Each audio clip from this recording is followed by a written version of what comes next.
Muy bien. Bueno, acá seguimos admitiendo, recibiéndolos.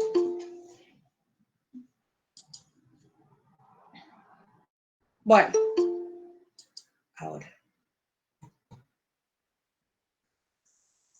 ahora sí.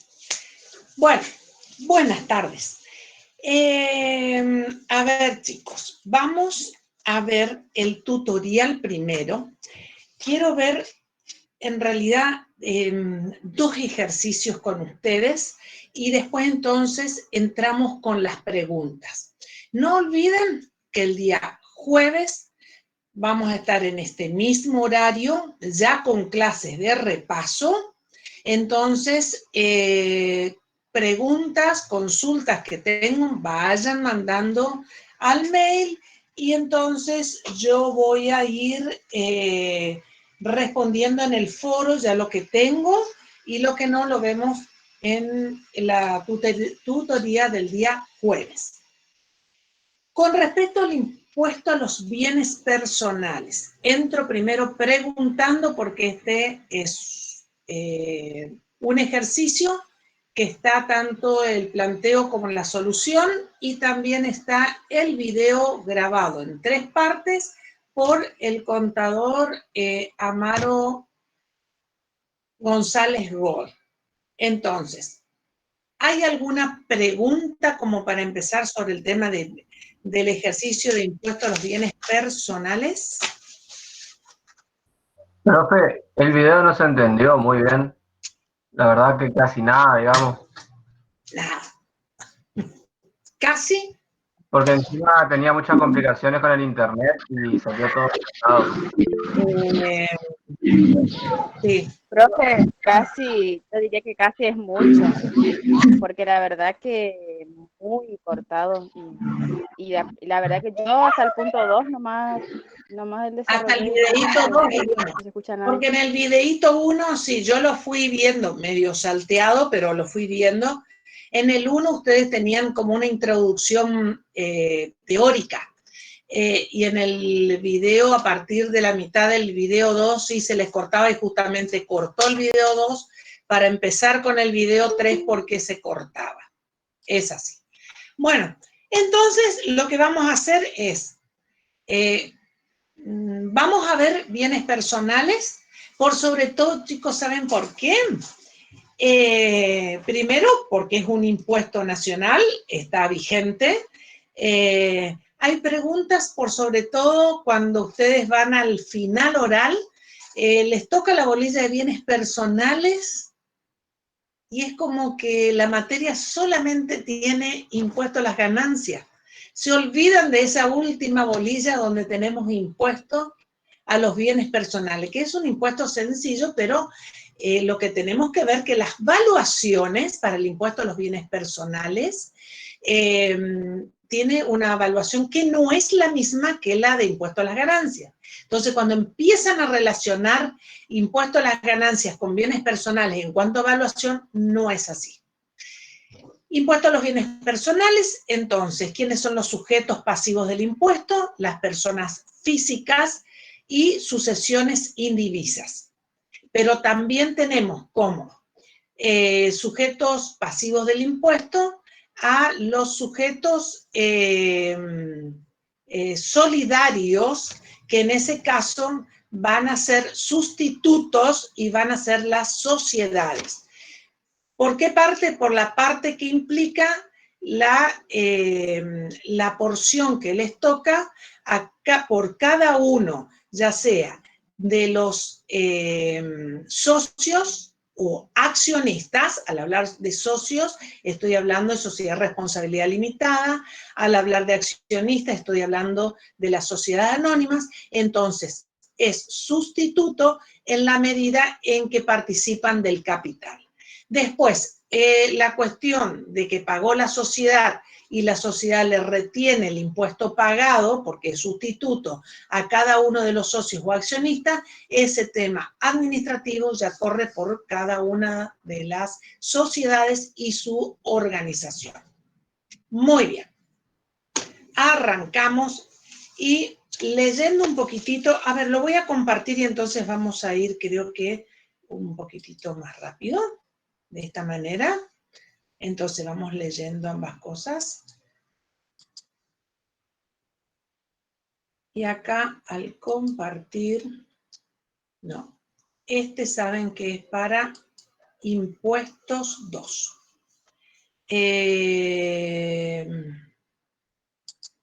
A ver, lo voy a rastrear primero.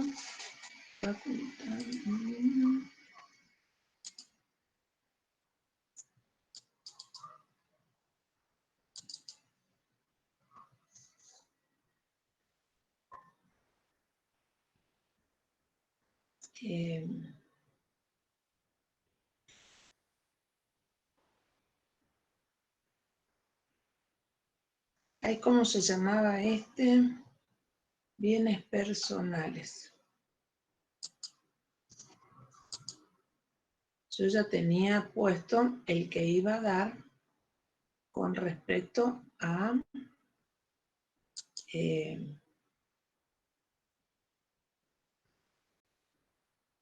los ajustes. Ay, ay, ay. Impuestos 2, ¿está bien?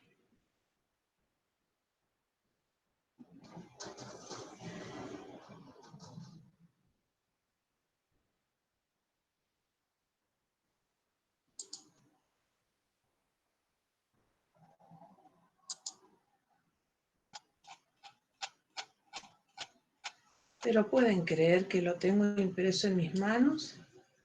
Hace un ratito lo saqué y no sé dónde lo puse. Bueno, caso contrario, lo vamos a ir leyendo. Ay, no lo encuentro, perdón, y no quiero perder tiempo, en realidad, porque quiero ver otros ajustes que no son menos importantes, pero el parcial, por sobre todo, va a venir con la cuestión de hacer ajustes. Entonces,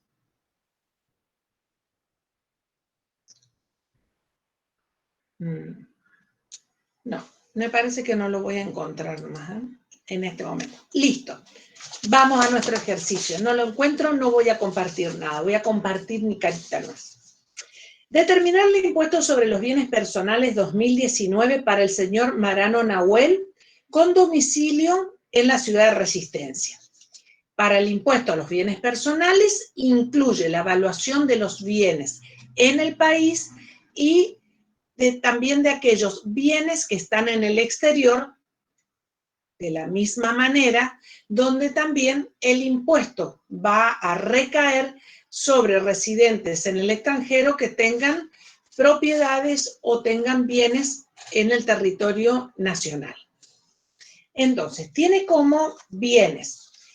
¿Cuál es la conformación de este borrador para la declaración jurada de bienes personales? Es la evaluación de estos bienes, como ya les había dicho, en el país, en el exterior, donde, de acuerdo a esa evaluación, en algunos casos hay una comparación con tablas o como dispone la ley del impuesto a los bienes personales, y es progresivo porque mide la capacidad contributiva, pero no tiene una tabla tan extensa como es, o con varias líneas, diríamos, y porcentajes, como lo tiene el impuesto a las ganancias, sino que tiene 3 líneas en cuanto a la alícuota para liquidar el impuesto. ¿Qué se detrae de este impuesto? Y se detrae únicamente si hubo pagos a cuenta, si hay anticipos a los bienes personales y si alguien ha actuado como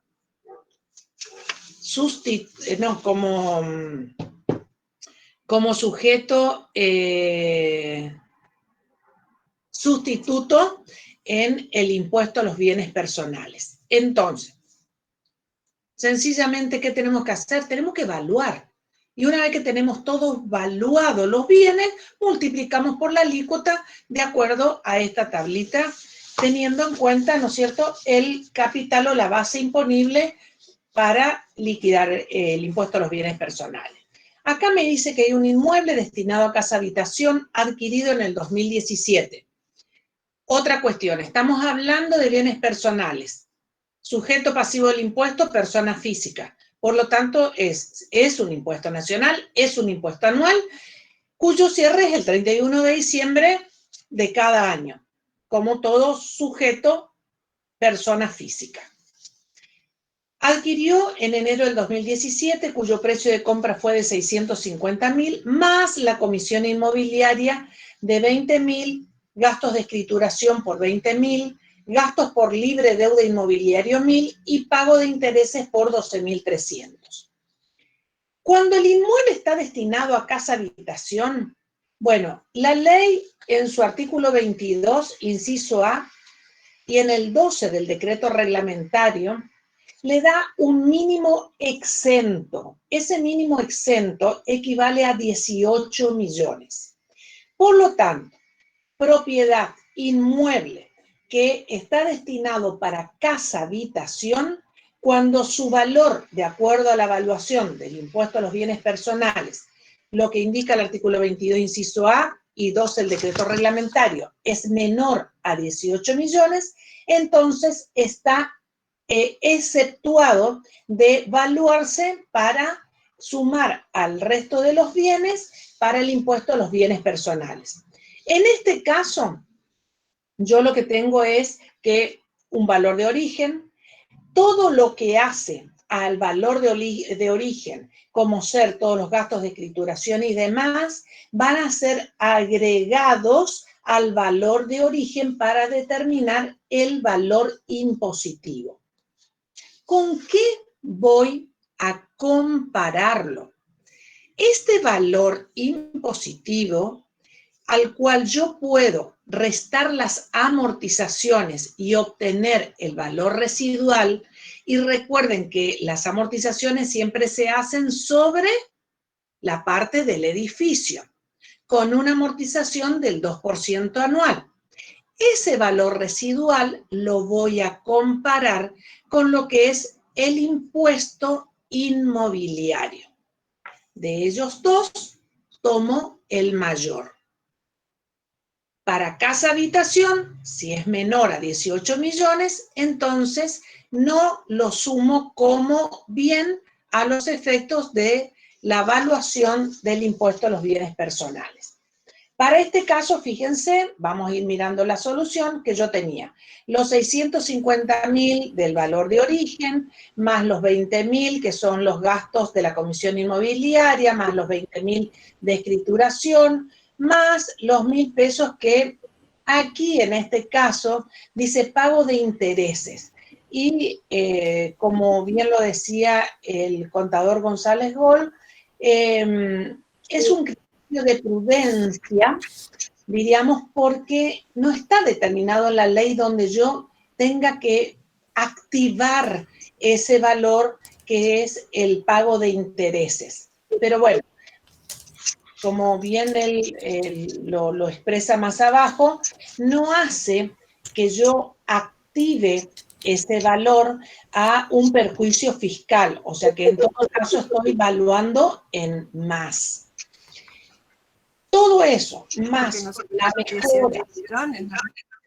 ¿Cómo, Sandra? Porque no supera los 18 Porque no millones. supera los 18 millones. Bueno, pero estamos viendo primero más allá de los 18 millones. Como para cualquier bien, casa, habitación, porque imagínate que si todos estos valores llegan a 20 millones y yo tengo una evaluación fiscal de 22 millones, entonces estamos dentro de un bien que va a estar dentro de lo que es los valores a sumar con otros bienes para la determinación del impuesto a los bienes personales.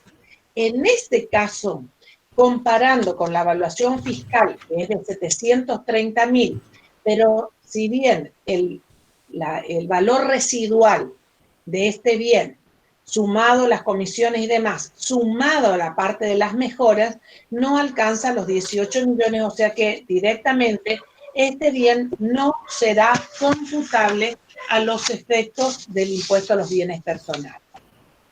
También dentro de esto, Tres valores. Tengo el de la evaluación, el del impuesto inmobiliario y el valor de compra, el más alto. sí, yo tengo que comparar dos cosas. Por un lado, el valor de origen, donde le voy a sumar todos los, como en este caso, los gastos que fueron de escrituración, gastos de la deuda inmobiliaria, ahí está como en discusión el tema del pago de los intereses, ¿no es cierto? Que sí sería activable. Todo eso que hace al valor de origen más todo lo que hizo a ese valor de origen comparado directamente con lo que es la evaluación fiscal. Entonces, fíjense que perdón, que está en el impuesto inmobiliario, perdón, ¿sí? Bien. La comparación Claro. de el valor de origen y todos los gastos, más las mejoras introducidas en ese inmueble, comparo con ¿qué? Con el valor fiscal. De ellos dos, el mayor.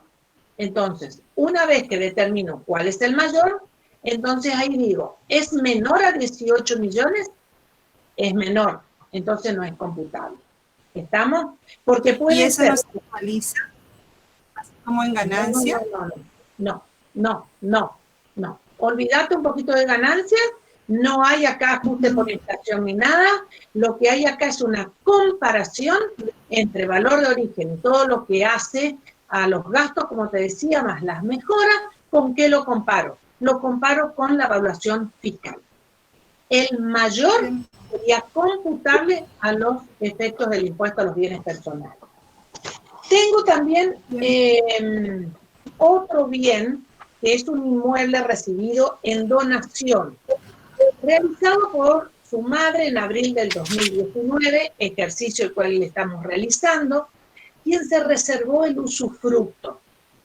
El valor impositivo del inmueble de la declaración jurada de la madre al momento de la donación es de 60.000. Ahí vamos al artículo 22 de la ley, siempre estamos hablando del impuesto a los bienes personales y 16 del decreto reglamentario, donde el valor de origen va a ser siempre al valor que lo tenía quien ha donado en su patrimonio. En ese caso, el valor de origen para Marano Nahuel es de 60.000. Pero acá hay un agregado. ¿A qué cuestión? A que su madre, si bien se lo donó, se reservó el usufructo. Entonces, en ese caso, la parte del usufructo la va a declarar en impuesto a las ganancias Marano Nahuel, que es el contribuyente que estamos analizando.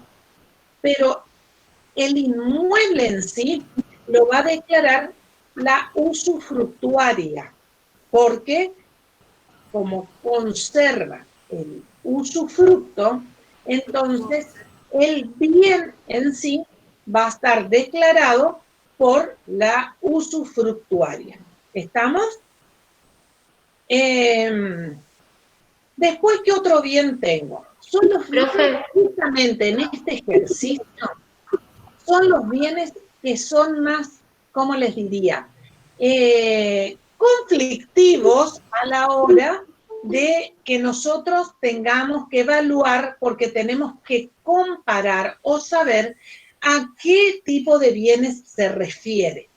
En el caso de los rodados, yo tengo un automotor comprado en abril del 2017 en 325.000. Acá, en los rodados, como bien lo dice el artículo 22, que me habla sobre toda la evaluación de impuestos a los bienes personales, me va a decir que es el valor de origen al cual puedo detraer las amortizaciones, o sea, el valor residual, pero comparado con la tabla a los efectos que tiene la FIP. ¿Y qué es esa tabla? y es la tabla extraída para la evaluación de los automotores por las compañías de seguro. O sea que es de la Superintendencia de Seguros del Automotor. Entonces, comparo valor residual en la medida que no esté amortizado con el valor de la tabla. Entonces, esos 325.000, a lo que yo voy a tener que, o mejor dicho, tengo el derecho de poder tomar el valor residual. ¿Cómo voy a tomar el valor residual? Ahí sí, y leyendo el artículo 22, yo lo voy a multiplicar por el coeficiente. El coeficiente que va a estar dado de acuerdo a la fecha de cierre, que sería diciembre del 2019, en relación al año, al mes, en que se produjo la incorporación del bien. Eso me da a mí un valor de origen actualizado. Pero siempre yo tengo que compararlo con la tabla que, que es la tabla de la Superintendencia de Seguros. Generalmente los valores de tabla son superiores a ese valor residual. Y por más que el vehículo sea nuevo, diríamos, que tiene su primer año de amortización, el valor de tabla de la superintendencia es superior. Así que fíjense que en este caso de la solución ustedes tienen esos 325.000 del valor de origen actualizado, menos las amortizaciones, les queda un valor residual de 507.234, que comparado con el de la tabla es superior, o sea que la evaluación a tener en cuenta es de 535.000, valor de tabla de la superintendencia. Acá es como que tengo yo, ¿vieron? Dos columnas. Lo que yo voy haciendo, chicos, es sumando las valuaciones. O sea que más allá de la columna 1 y 2, todo va por columna 2 porque todo va sumando a la evaluación. ¿Qué tengo? Otro punto, títulos públicos. Los títulos públicos, artículos, tienen todo ahí en la solución, así que después ustedes van a ir marcando dentro del impuesto a los bienes personales, porque fíjense que vamos siempre leyendo valuaciones sobre artículo 22.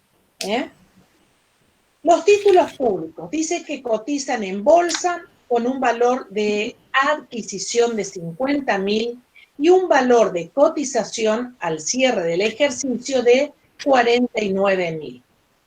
En este caso, artículo 22, inciso H, me dice que va al valor de cotización al cierre, ya sea que sea superior o inferior al valor de adquisición con respecto a la cotización. Después, en el inciso B, tengo títulos públicos, pero uruguayos, o sea, títulos públicos del exterior. Acá hay una diferenciación.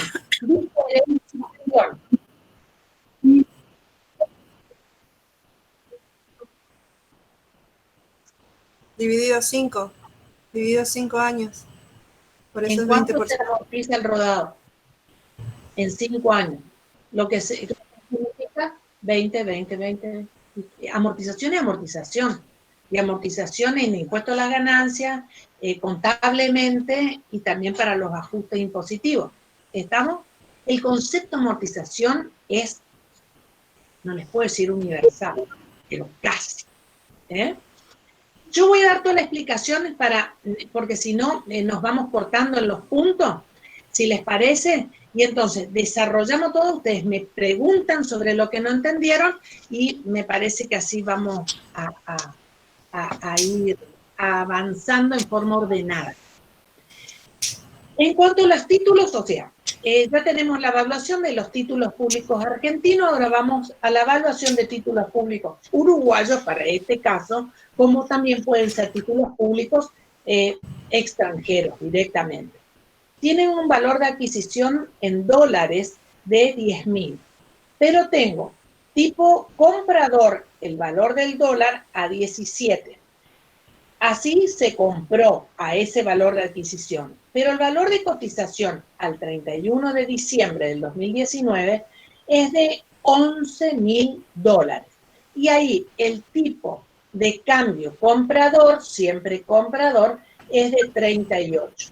Entonces, a ver, yo lo que tengo que hacer es lo siguiente.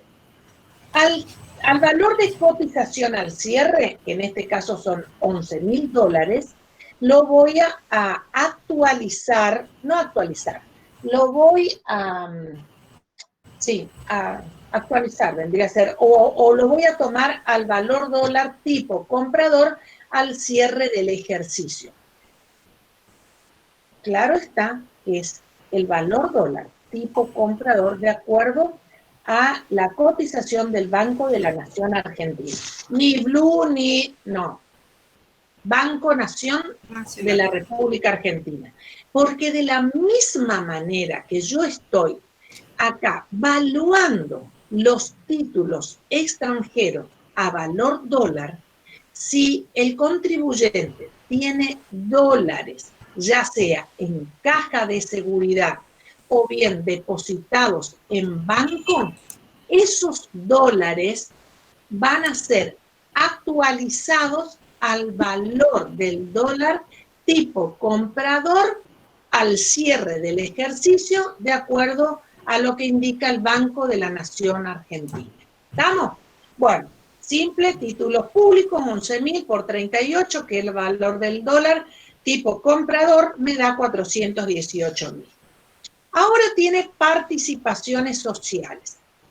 El contribuyente nuestro tiene acciones. Tiene 5.000 cuotas, partes de una sociedad de responsabilidad limitada que representan una participación del 20%. ¿Me quieren leer ahí que sería la línea porque la tengo borrosa? Ahí donde dice... Sandra, te nombro a vos para que me leas el pedacito que me falta. Participaciones sociales. 5.000 cuotas partes de una sociedad de responsabilidad limitada que representan una participación del 20%. Ahora, bueno, el patrimonio neto de la sociedad es 200.000. Muy bien. Ahí, artículo 25.1. ¿Por qué? Porque el impuesto a los bienes personales no tuvo en realidad todas las actualizaciones o como el impuesto a las ganancias que vieron que tiene texto actualizado. Entonces, ustedes van a ver, ya como para comparar y que sean observadores, y entonces cuando estemos en el final y uno le dice, ¿tiene texto actualizado el impuesto a los bienes personales?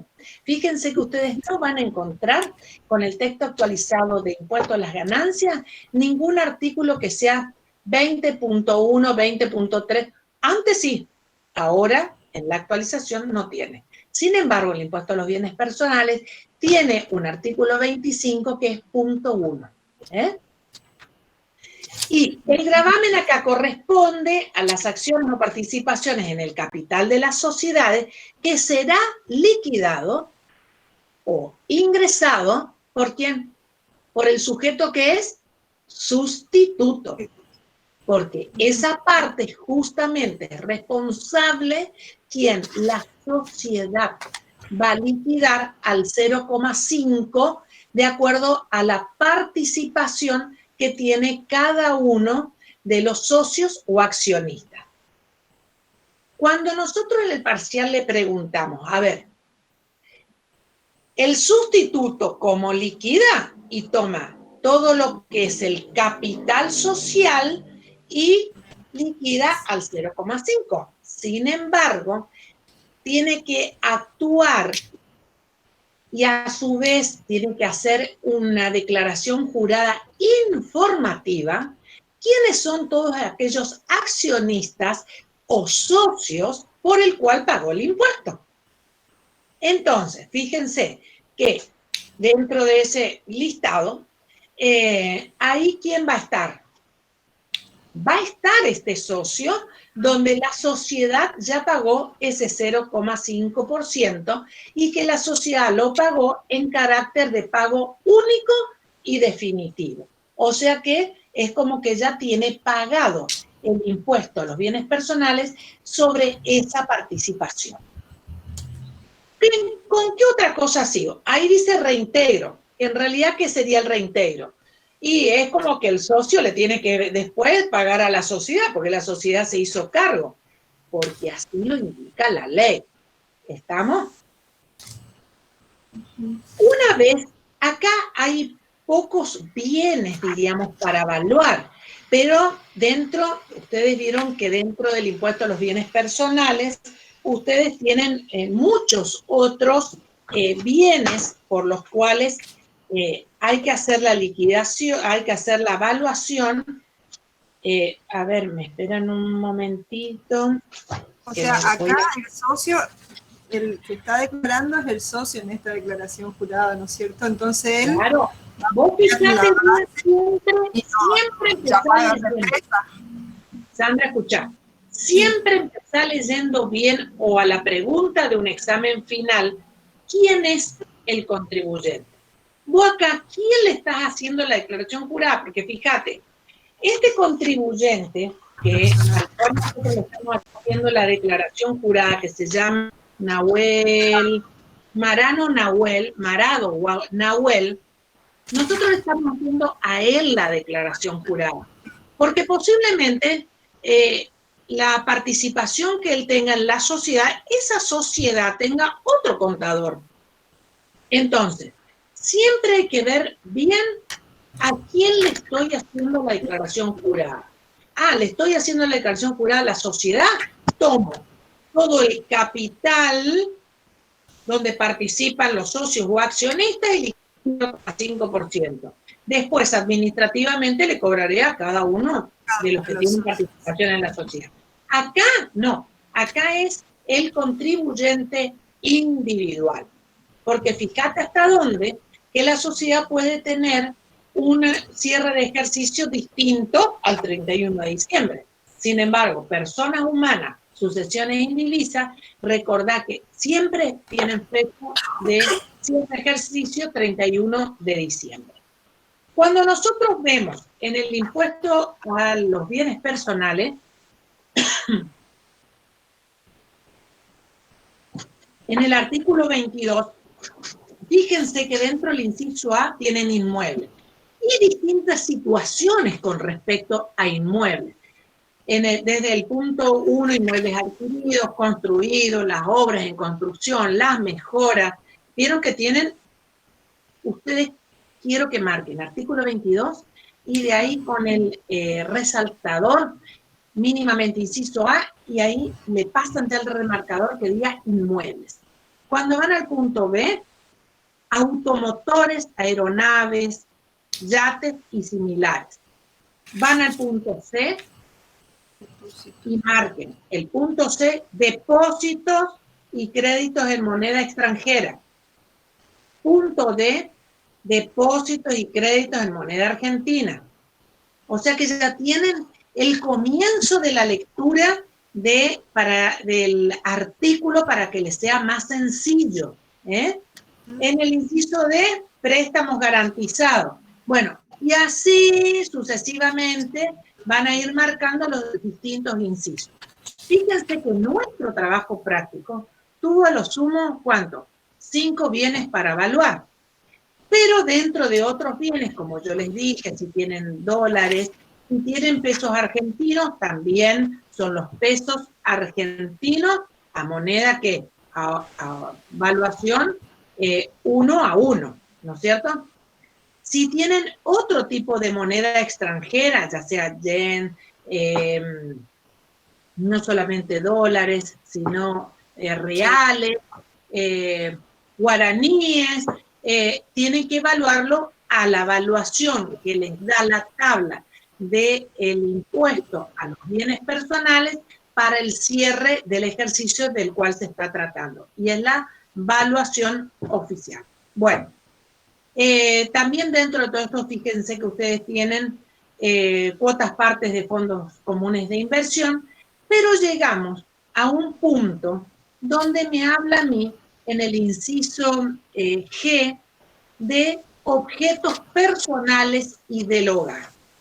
¿Qué me dice esto?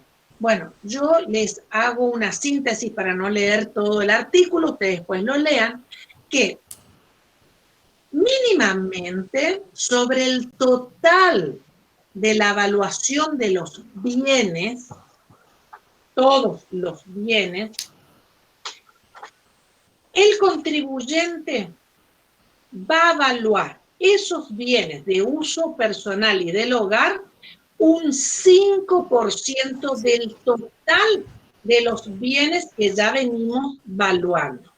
En este caso, nosotros teníamos, por un lado, 535.000,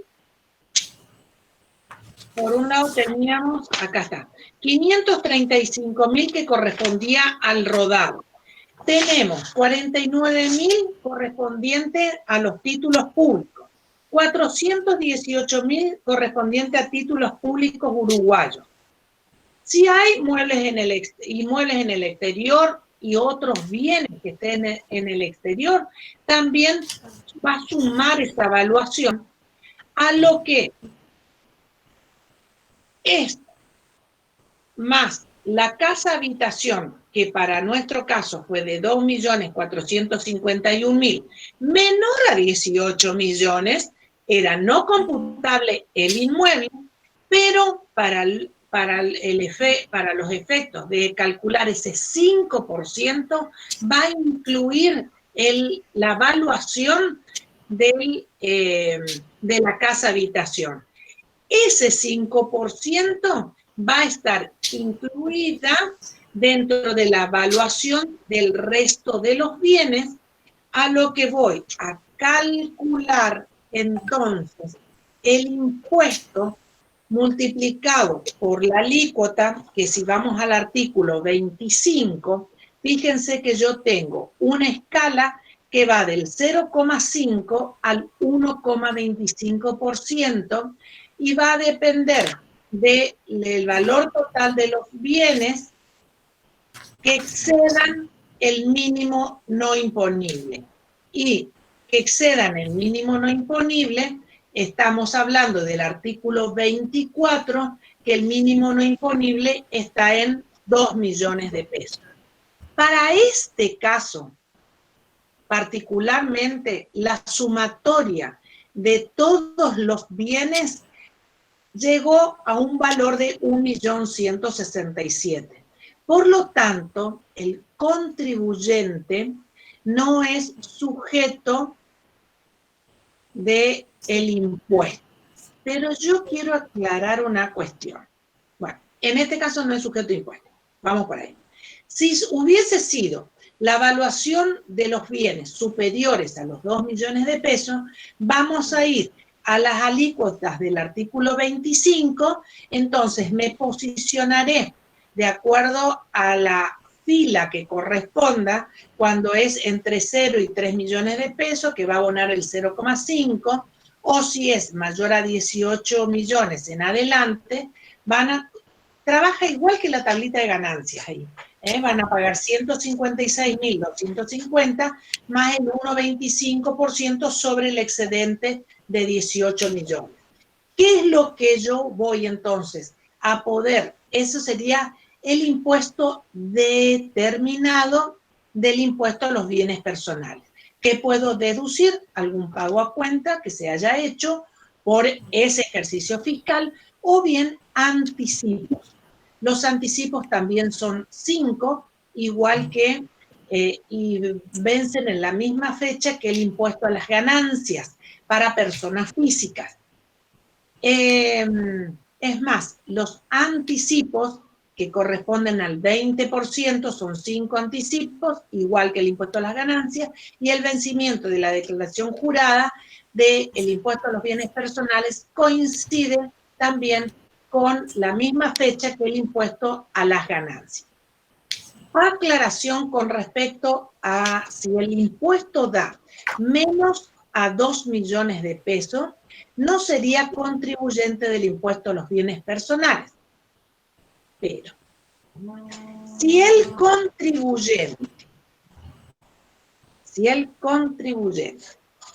está inscrito en el impuesto a los bienes personales por ejercicios anteriores, tiene que presentar su declaración jurada informativa. No pagará el impuesto, pero sí tiene que hacer la presentación.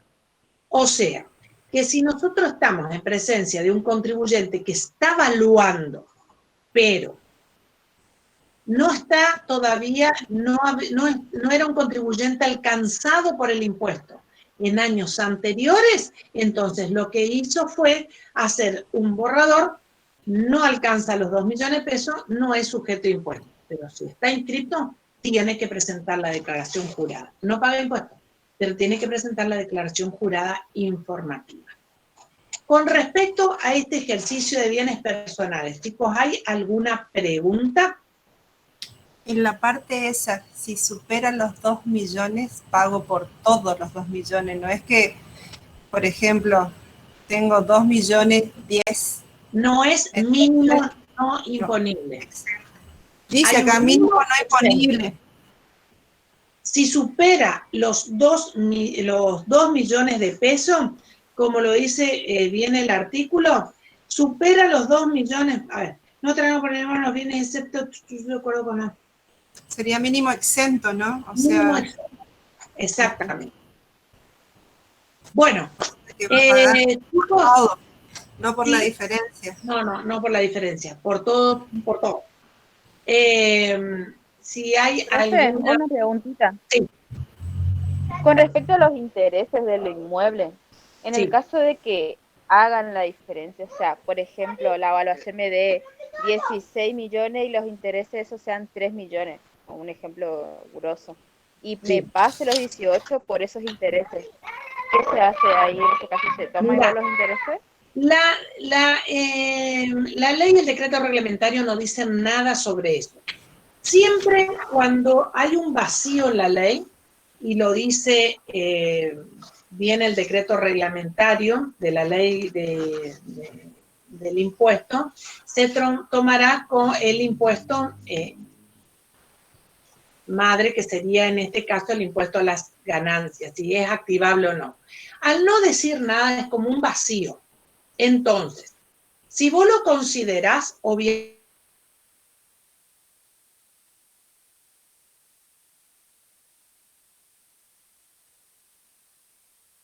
vas a superar los 1.800.000, entonces ahí es como que tendrás que tomar todos los argumentos o ver jurisprudencia por si tenés algún tipo de ajuste por parte de la FIP.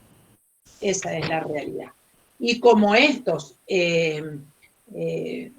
ausencias, diríamos, si no hay en jurisprudencia o demás, y bueno, es a criterio del profesional, del contador público, y después tendrá las herramientas necesarias como para recurrir ante un ajuste realizada por la FIP. Pero una pregunta, se supone que los créditos hipotecarios me bajan la base imponible del bien cuando son para casa habitación y que son por el FONAVI, la de PEC, no me acuerdo cómo se llaman todos esos lugares, o sea que tenía que tener esa condición, ¿o no? ¿Para qué impuesto? ¿Bienes personales?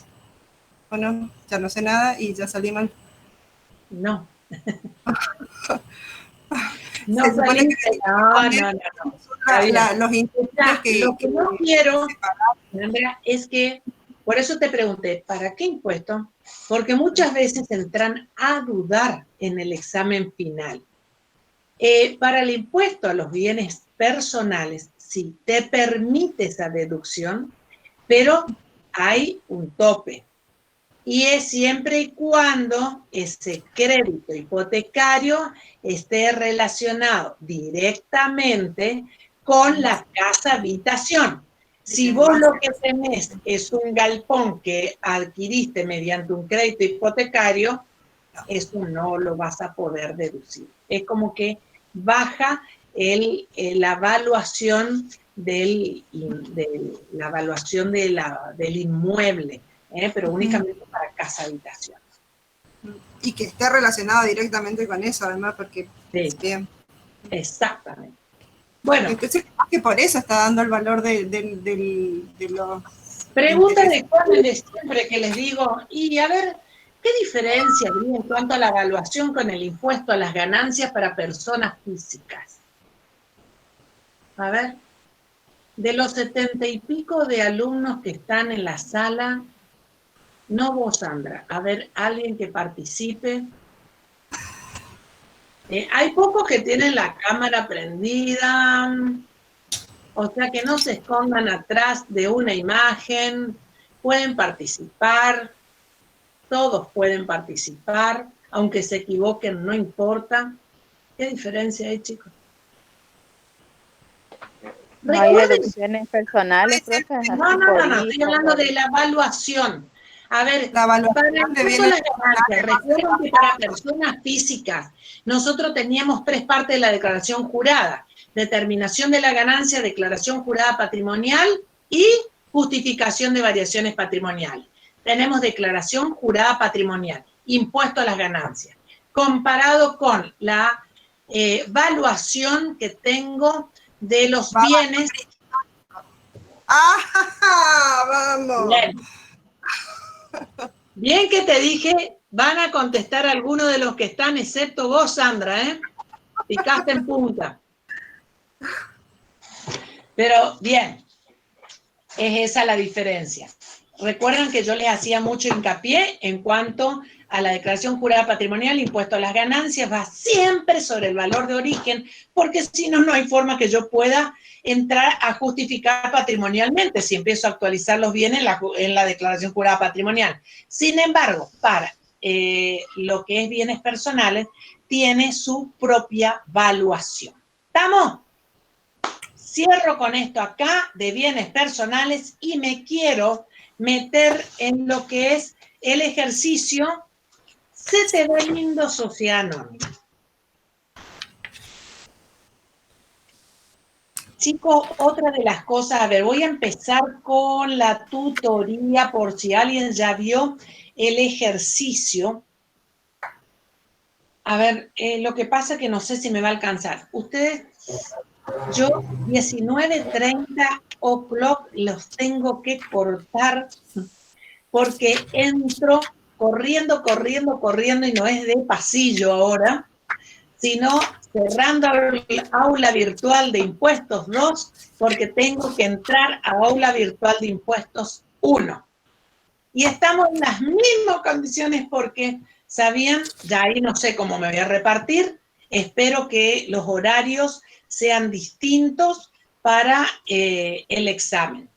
Si llegan a ser iguales los horarios porque coinciden el mismo día, ustedes no se preocupen porque de igual manera yo corrijo el parcial del grupo que me adjudicó alumnado en su momento.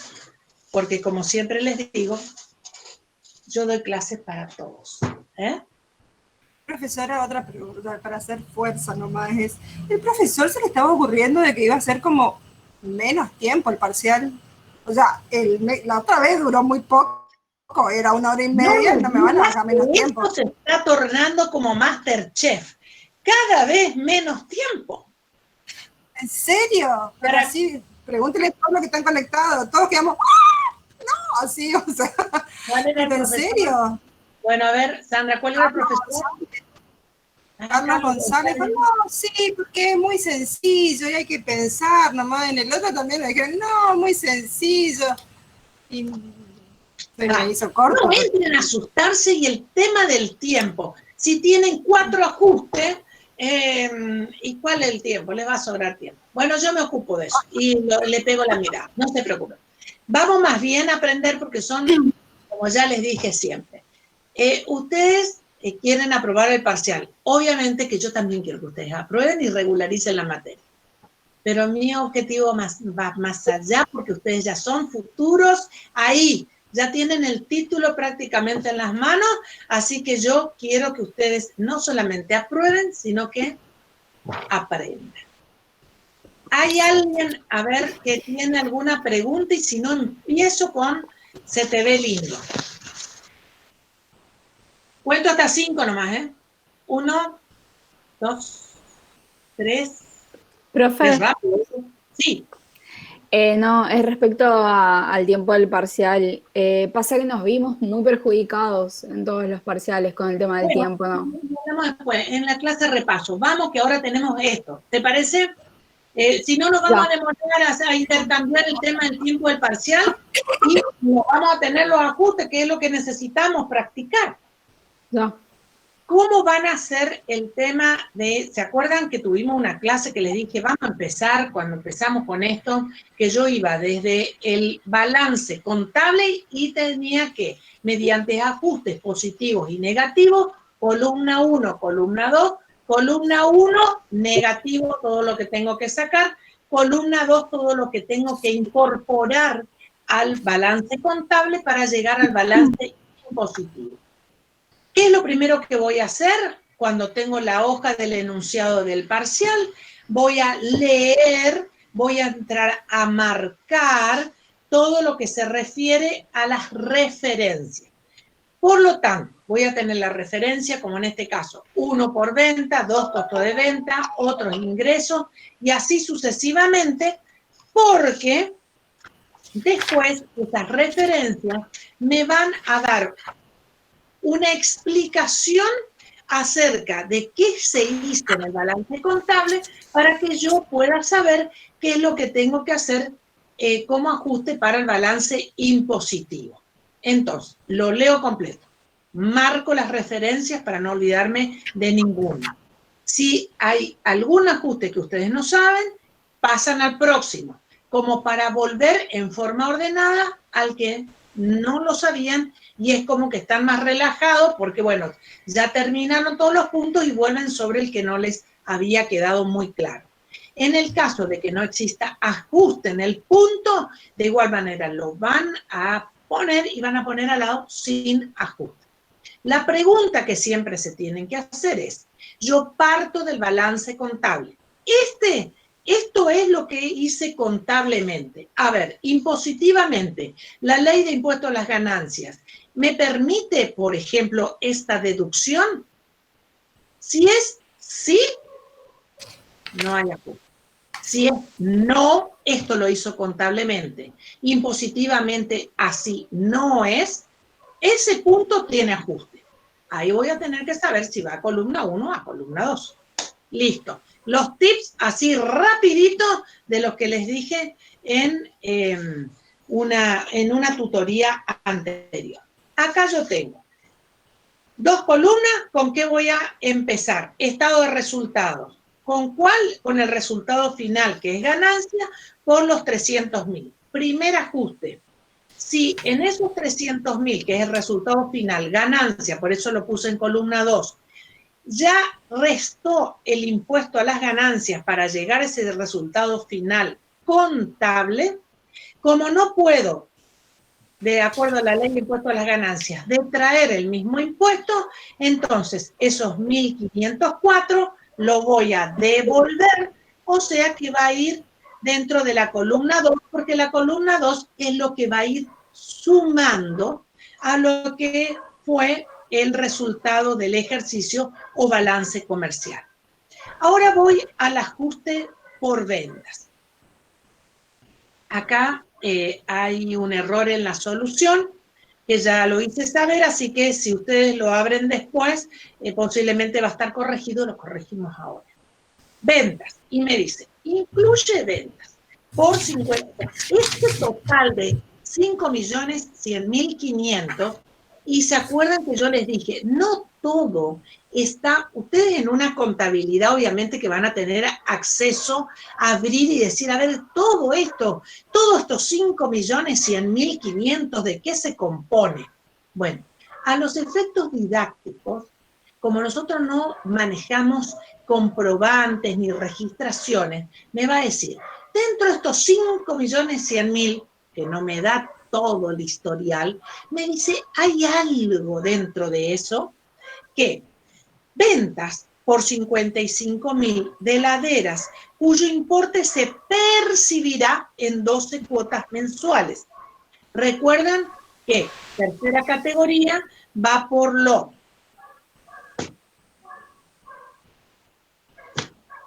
Devengado.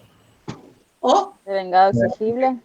devengado exigible, siempre y cuando las cuotas sean mayores a 10 y traspase el ejercicio. En este caso son 12 cuotas, se realizaron en mayo del 2020, fíjense que el cierre del ejercicio es 30 de junio, y la primera cuota operó su vencimiento en junio del 2020. Bueno, en este caso entonces, ¿qué voy a aplicar? Porque es una conveniencia a lo que voy a aplicar. Y lo que voy a aplicar es el devengado exigible. En este caso entonces, el devengado exigible va a ir desde la fecha de vencimiento de la cuota. El vencimiento de la cuota es en junio. ¿Cuándo cierro ejercicio? 30 de junio. O sea que, ¿qué corresponderá para este ejercicio que estoy cerrando? Una cuota. Esa cuota va a estar dada por los...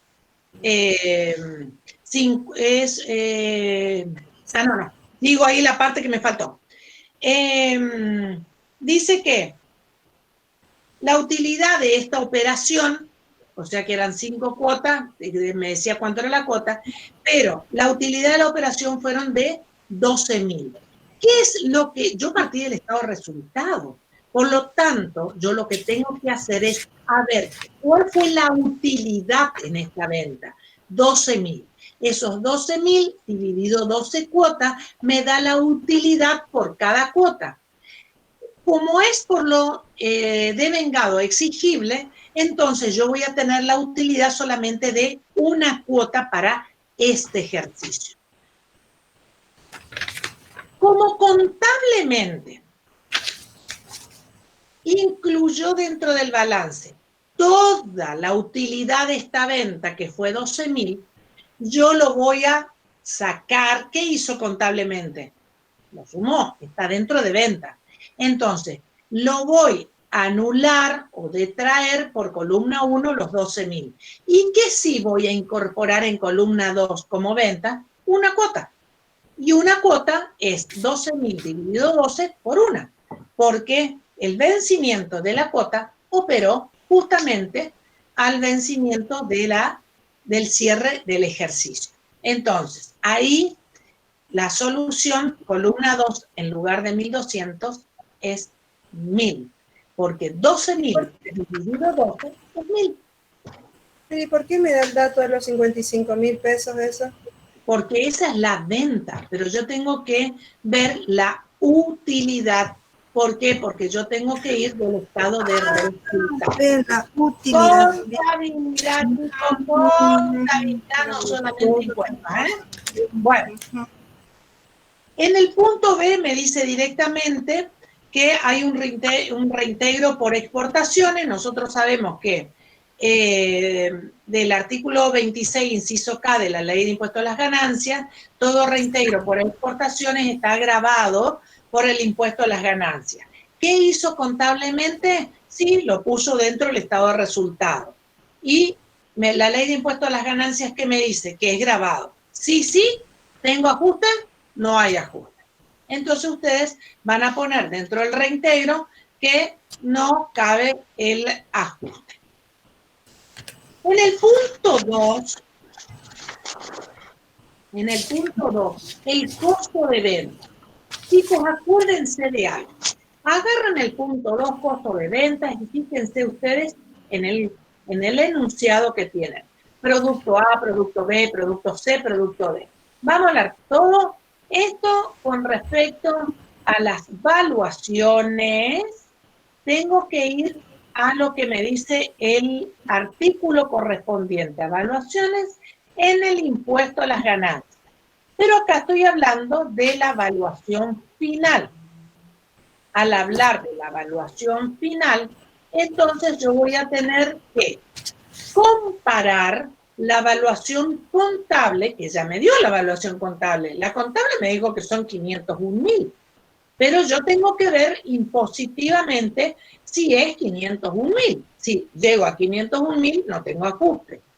Pero empiezo con el primer producto a evaluar, de acuerdo a lo que me dice el impuesto a las ganancias. Y me dice que yo, ¿qué voy a evaluar? La existencia final.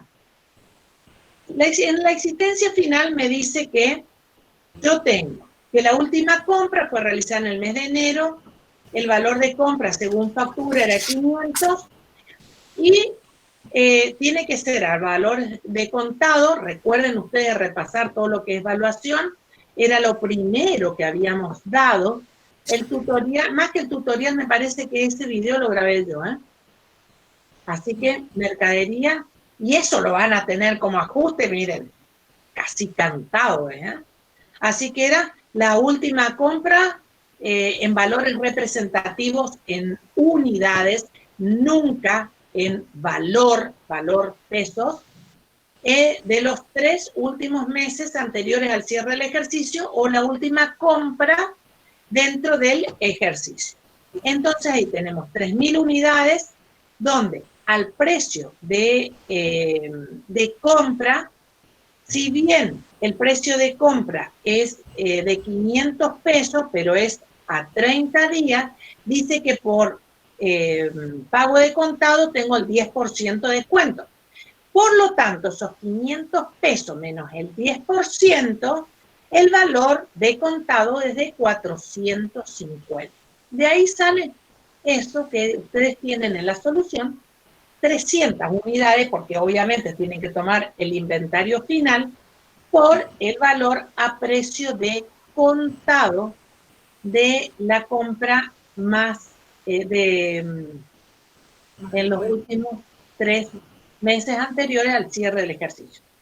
300 por unidades, por 450, eso les da 135.000. Sigo valuando el inventario final. El producto B dice directamente, si ustedes leen que son los aire acondicionados, el valor impositivo asciende a 204.000. Listo, ya tengo. Ese es el valor de la evaluación impositiva, 204. En el producto C también me da ya la evaluación impositiva, ya no tengo que estar haciendo números, 110.000. Pero me da que tengo mercaderías deterioradas. Y dentro de las mercaderías deterioradas me dice que el valor probable sería de 100 pesos y los gastos de venta ascienden al 3%. Entonces yo voy a tener, ¿se acuerdan los productos fuera de moda, el desuso y todo lo demás? Bueno, yo tengo los 100 pesos, le resto el 3%, que son los gastos de venta. Por eso hace por 0,97. Ahí está el 3%. O bien 100 menos el 3%. Y a eso lo multiplico, ¿por qué? Por las 30 unidades que tengo en existencia. Eso me da 2.910. Ahí ya tengo yo todos los bienes valuados. El bien A, el B, el C y el D. Sumatorio de evaluaciones impositivas por cada uno de los bienes que tengo en existencia me da 451.910. ¿Lo ven? Bueno, ¿con qué tengo que comparar? Con la evaluación contable. Y la evaluación contable, ¿que de dónde la saco? ¿De dónde saqué esa evaluación contable? ¿De dónde saqué la evaluación contable? Me lo dio ahí cuando tiene el costo de venta. Les digo porque en el mareo del parcial siempre está, ¿y dónde tengo la evaluación? Ahí lo tienen. Bueno, ¿se acuerdan ese cuadrito del video que yo les hice? Que les expliqué primero en la pizarra. ¿Por qué iba a columna 1 cuando la existencia contable era mayor y era en la existencia inicial? una cosa y en la existencia final era otra. Bueno, ¿quieren no equivocarse en qué columna van a poner? Les doy un tip. Directamente anulen esa evaluación contable y en qué columna van a poner para anular la evaluación contable cuando yo estoy hablando de existencia final. Voy a anular por columna 1, siempre. Con esta no hay forma que se equivoquen de columna. Directamente anulen por columna 1 la evaluación contable. Y la evaluación que le salió impositiva, la ponen en la columna 2.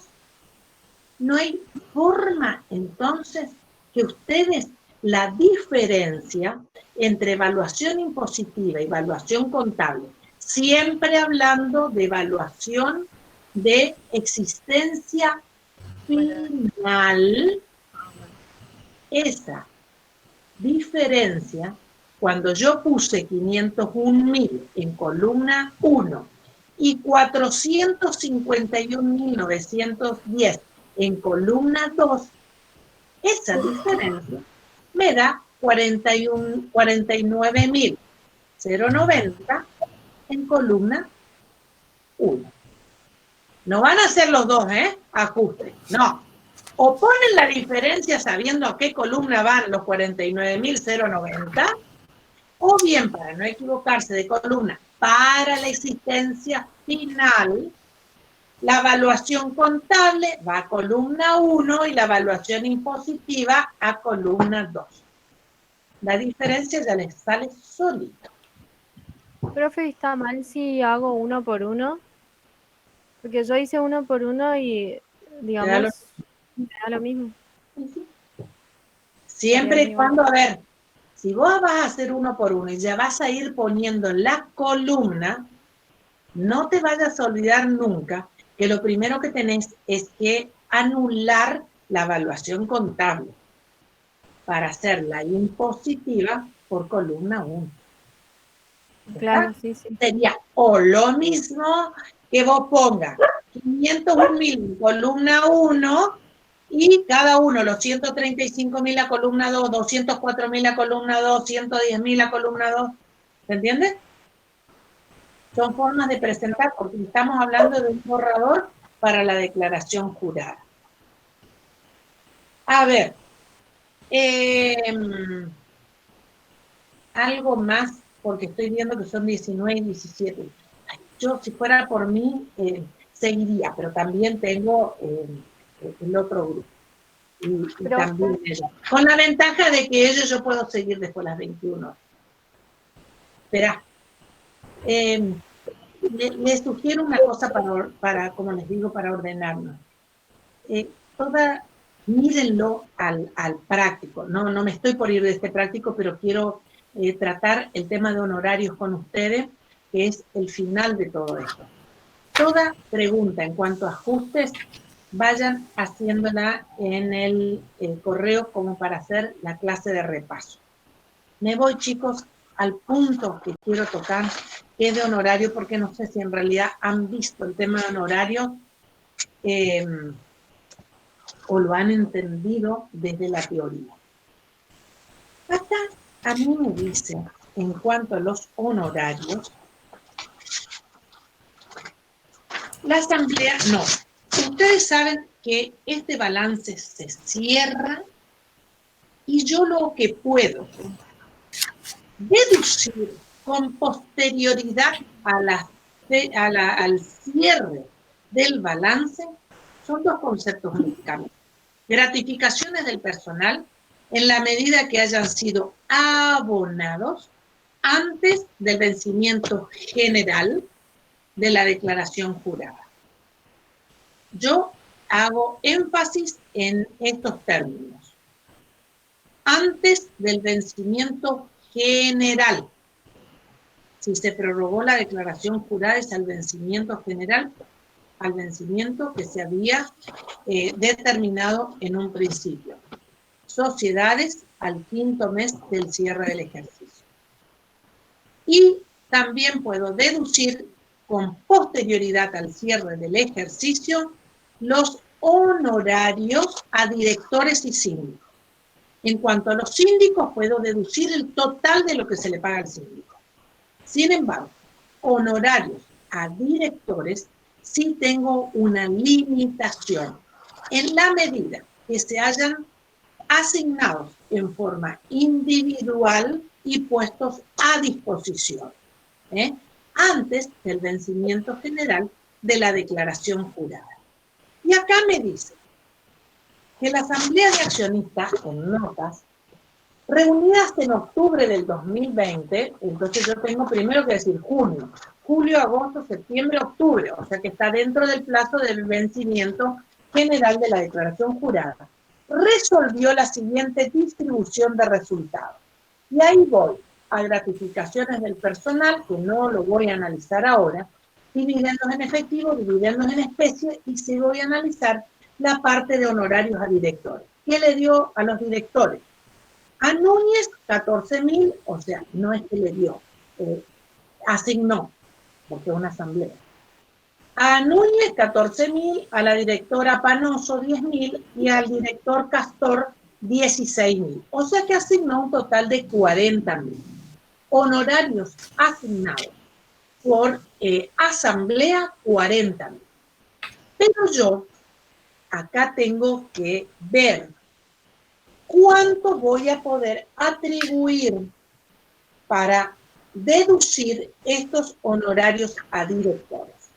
Entonces, tengo que tener en cuenta, primero, que la deducción,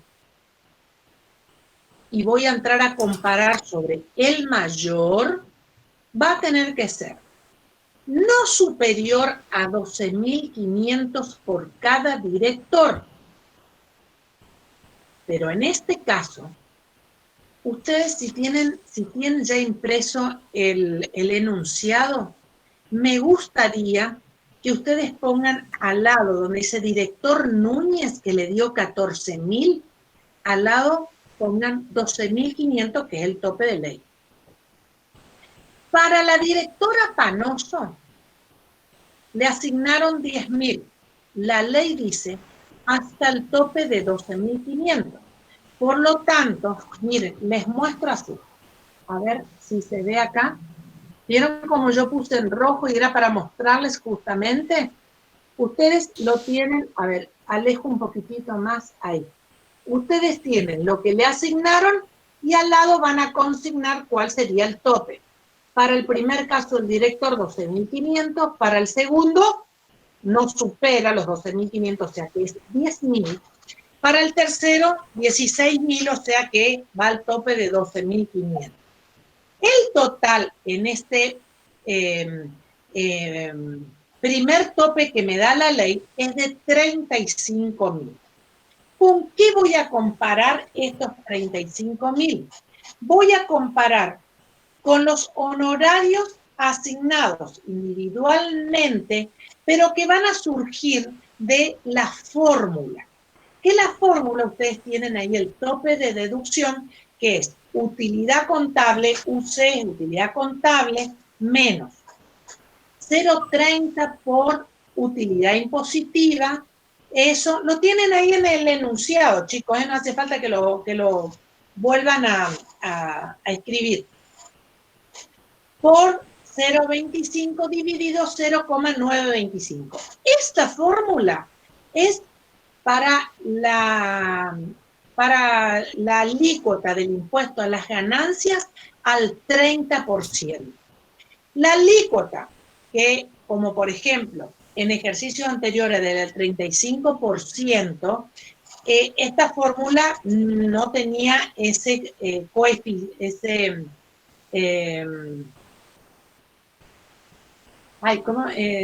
dividendo, no tenía ese divisor, que es 0,925, era otro. O sea que esta fórmula está hecha para alícuotas del 0,30, ¿está? Entonces, yo voy a comparar esos 35.000, que eran hasta 12.500, con la deducción de honorarios de acuerdo a la fórmula.